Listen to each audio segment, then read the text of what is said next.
Hello, my name is Jingonelli, and today we are going to be looking at another tutorial. But before I begin off, make sure you subscribe to the channel. It will bring you some good luck in your forthcoming exams. So, looking at the contractual effect of the memorandum and articles of association, now with this, when under section 21 of the Companies Act, when the memorandum and articles are registered, they bind the company and the members. So each member is to observe all the provisions of the memorandum and the articles. And a member, however, need not to have signed the documents, but once they become members, they are deemed to have signed the contract, and therefore they have to observe all those provisions of the memorandum and the articles. And memorandum and articles form three contracts, and these are, we can start with it constitutes of contracts which are the memorandum and the articles constitute a contract between the company and each member. Still under section 21, it provides expressly that the contract is subject to the provisions of the Companies Act, and the Companies Act includes sections which permit alterations of the memorandum and the articles by way of special resolution.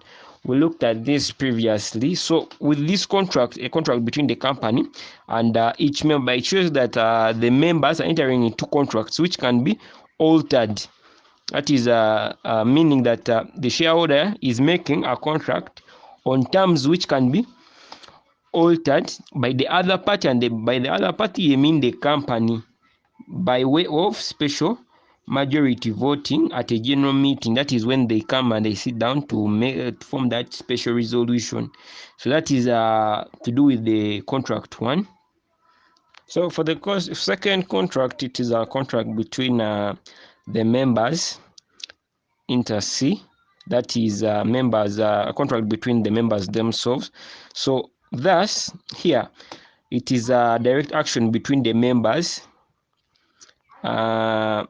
possible when one of the members breaches the contract. In other words, here it's the articles and the memorandum are having contracts. In other words, here when they're saying inter se, they mean that if at all members themselves get to breach the contract that are holding against them, that means there's what the member can sue the party who is liable or who has breached the contract. So here we have a decided case here of Obikoya versus Enzewa. Yeah, Obikoya versus Enzewa and ORS. Here, now what these guys did, yeah, the applicant and the respondents were the permanent directors of a limited liability company by virtues of the Article 28 of the company articles. So Article 32 of the Act provided that a permanent director shall not vote for the removal from office of another permanent director. So in breach of both the articles, so one of the members breached these articles, in breach of both the articles 28 and 32, the respondents purported to alter Article 28 by a special resolution and inserted Article 86 of Table A, which voted for removal of the applicant from office as director of the company. So this person breached the contract in that by special resolution they sat and they wanted to remove a permanent director, which wasn't good. So what happened next? Where article for removal of the applicant from office as director of the company, and the applicant sued for damages against the respondents personally, and for breach of contract in Article 32, which was preventing them to vote a member off, voting permanent members off, and for an injunction to restrain the respondents from further preventing the applicant from acting as a director of the company. So it's like this person wanted to be a director of the company, and they wanted to remove the other director, yet he was also a permanent one. Then it was held that when the three members of the company, who are also the three permanent directors, agree by virtue of Article 32 not to vote for the removal of each other from office.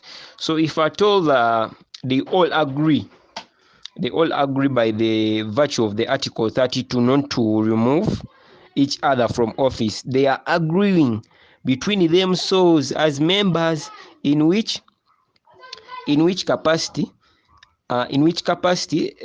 they exercise their voting rights not to vote, in that it was implying that they had exercised already their voting their rights not to vote for the removal, and the other person did otherwise. So a contract did not exist between them, and the applicant was within his right to sue because the respondents were in a breach of the article, that is 28 and 32.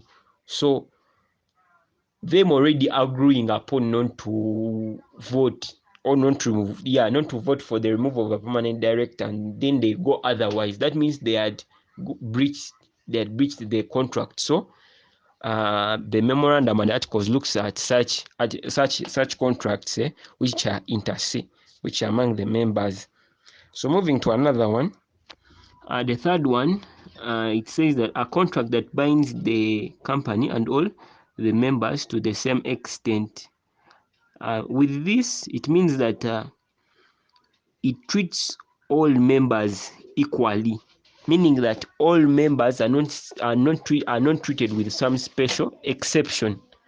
So with this, whether a member signed or did not sign the memorandum and the articles, all members are treated equally, and they are all required to observe the provisions of the memorandum and the articles.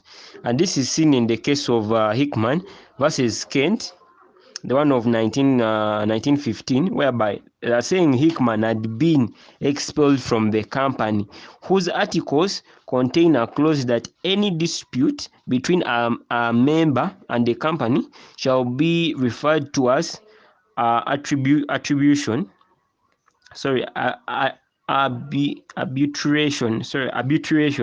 Now with arbitration, it is it's like a private judicial hearing. So meaning that there may not be need for you to go to court, and this guy went to court direct. So Hickman took the company to court instead of going for arbitration. So like for as stipulated in the memorandum and the articles. So the company appealed to stop the court proceedings on the ground that recourse to court was not open to members of the company, who according to the memorandum and the articles could only recourse to arbitration.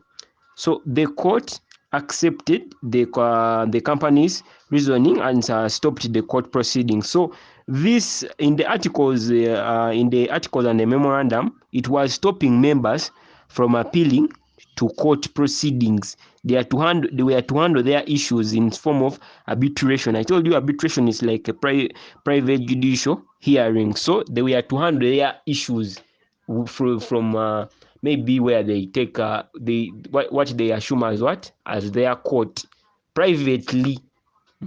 You know that stuff of whereby we had prefects in schools and everything, whereby you first have a judicial hearing which comprises of prefects. Maybe if you have told a prefect has done something, no need of you maybe of that prefect going to court. So same with the articles and the memorandum of association, it was preventing members to go to court, and they were to do their judicial hearing privately. So court accepted such matters and stopped the court proceedings and say, you go sort out your issues because it was stated in the memorandum and the articles of association. So with that, we'll be moving to maybe talk about membership, then commencement of business. Moving to the membership. Now, with membership, Section 47 of the Companies Act defines a member as a person who has signed the memorandum. But any person who also agrees to become a member of a company and his name is entered on the register of members can also become a member. So it does not mean that if at all you sign the memorandum, that's when you can only become a member. So here we are having a case in Maogola Coffee Factory versus Kayanja. Yeah, Maogola Coffee Factory versus Kayanja. It was held that to be a member of a company, there must be a valid allocation of shares to the person and his name entered on the register. It was further observed that a certificate of allocation of shares is the best evidence, but in its absence, the registrar of members shall suffice. So here, the registrar of members, once the allotment of shares is not, is absent, you can you bring that list whereby they registered the members. So the registrar of members shall suffice. It shall be enough. Yeah. And then I've also talked about a minor. A minor can become a shareholder, but he incurs no liability until he obtains the majority age and fails to repudiate the contract within a reasonable time. So here they're saying a member cannot be liable. It can be a minor below the age of 18 enjoying the profits, and if at all their debts are not liable, and you can obtain and until when you have obtained majority. So when you have obtained the majority age and you fail to repudiate or to maybe to maybe adjust that article, to adjust the articles, that means after if I told you maybe 20 years you become liable at some extent, and if I told the company gets debts, you also need to pay something. So that is with the minor. Then commencement of business, still self-explanatory. Just saying a private company may commence business and execute all its powers as soon as it is incorporated. That is with commencement of business. So we shall be going to the concept of corporate personality. Thank you so much for watching. Make sure you subscribe to the channel.